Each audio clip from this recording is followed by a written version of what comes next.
International Relations and Corporations Minister Maite Nkoana-Mashabane is briefing the media on, amongst other things, the upcoming BRICS Summit to be hosted by the Russian Federation and the decisions taken by the recent African Union Summit hosted in South Africa. Let's cross there now, live. An honor and a pleasure. On the 7th BRICS Summit in the Russian Federation, His Excellency President Jacob Zuma will lead the South African delegation to the 7th BRICS Summit, which will be hosted by His Excellency President of the Russian Federation, Vladimir Putin, from the 8th to the 9th July 2015. The theme of the 7th summit is BRICS Partnership, a powerful factor of global development. A number of meetings will be held in the run-up to the summit, and this include BRICS Business Council and its working groups, which will meet in Moscow on the 6th of July 2015, and then proceed to Ufa for a meeting with BRICS leaders on the 9th of July 2015. The BRICS Ministers of Finance and Central Bank Governors will meet in Moscow prior to the summit on the 7th of July 2015. The first meeting of the BRICS Board of Governors of the new Development Bank will also take place in Moscow on the 7th July 2015. The BRICS Ministers of Trade and Industry will meet again on the 7th of July.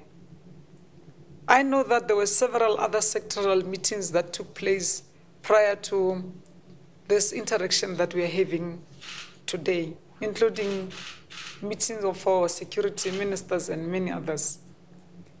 It is expected that during the summit, the leaders will also receive feedback following their meeting on the margins of the G20 summit in Brisbane on the 15th November 2014, at which they asked their finance ministers to designate the president and vice presidents of the new Development Bank of BRICS in advance of the summit that we're going to. The leaders also asked our finance ministers and the central bank governors to ensure that by this summit, the contingent reserve arrangement, CRA, a working group, concludes the procedural rules and operational guidelines of the Governing Council and Standing Committee of the CRA, and to conclude the Inter-Central Bank Agreement. Leaders will also be informed of the status of the ratification within each BRICS country of the new Development Bank Agreement and the CRA Treaty. On the 17th of June and the 18th June 2015, respectively, our National Assembly and our National Council of Provinces ratified the agreement on the treaty and the necessary instruments of ratification and acceptance has also been signed. The first meeting of Board of Governors of the new Development Bank will take place in Moscow on the 7th July 2015, prior to the 7th BRICS Summit. And the board is expected to report to the BRICS leaders on the steps taken to operationalize the bank.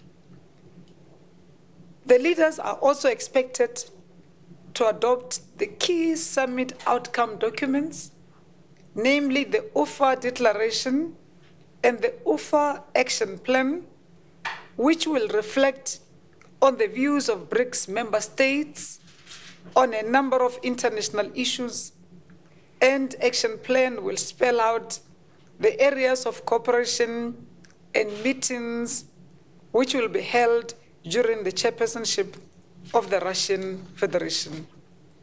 The leaders will also witness the signing of various agreements which indicate a deepening of BRICS relationship.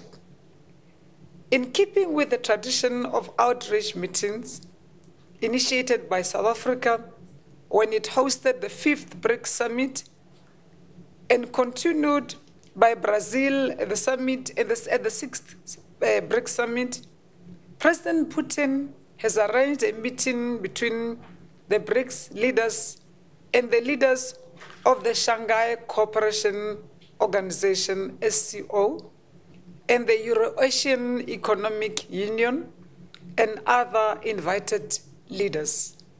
This outreach meeting is with 11 leaders from the Shanghai Cooperation Organization,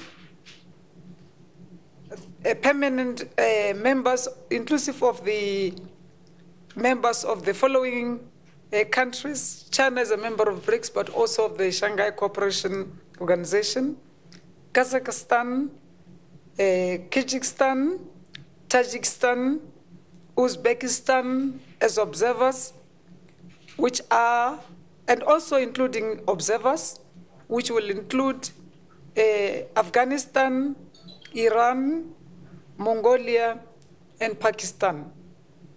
And Euro-Asian Economic Union countries, Russia is a member of BRICS, Belarus, Kazakhstan, and Armenia, and other invited states, leaders, Turkmenistan, and Azerbaijan.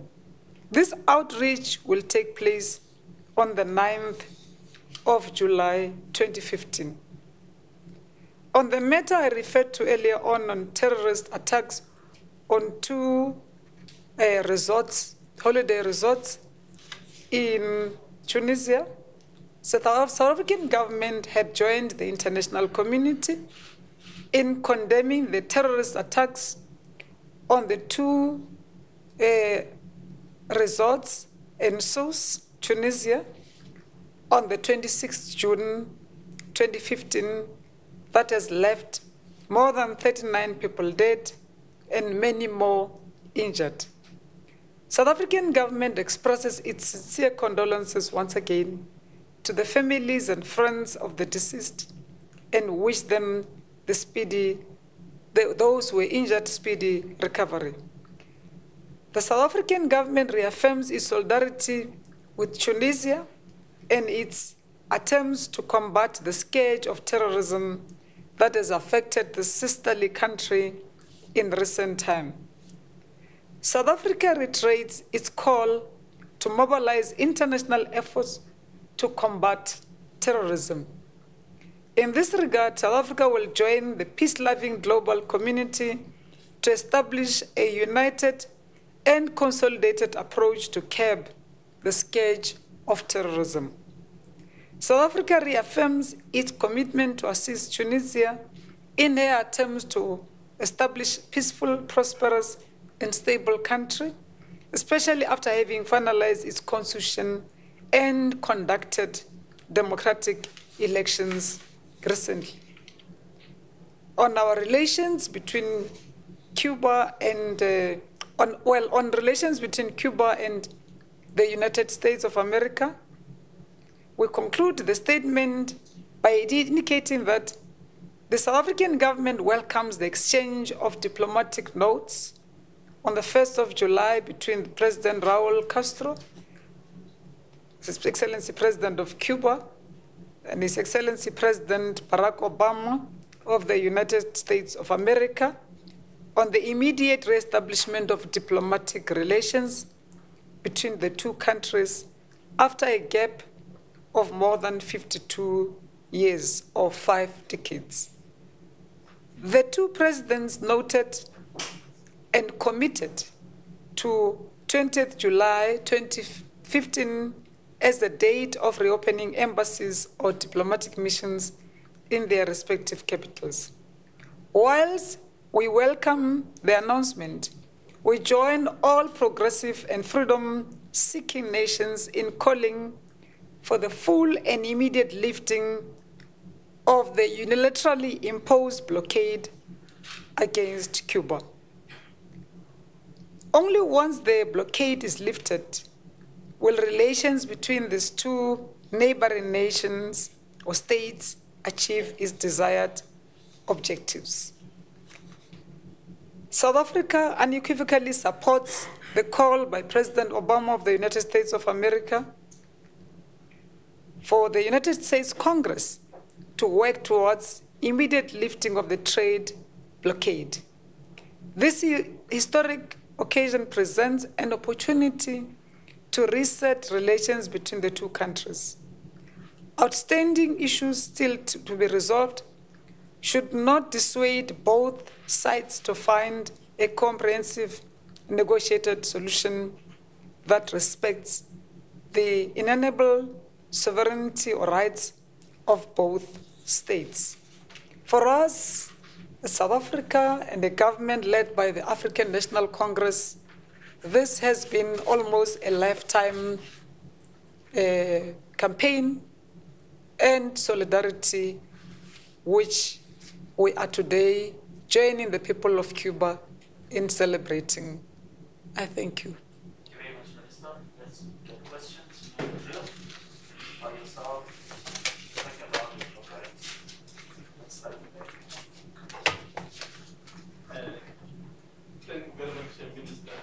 My name is Maite from SABC. My question, Minister, would be on BRICS. It's clear that a lot of questions. And that was the Minister Mashabane giving us an update on the latest stories for the international relations. You heard Cuba there, of course, the relations between America being restored and South Africa celebrating in that move.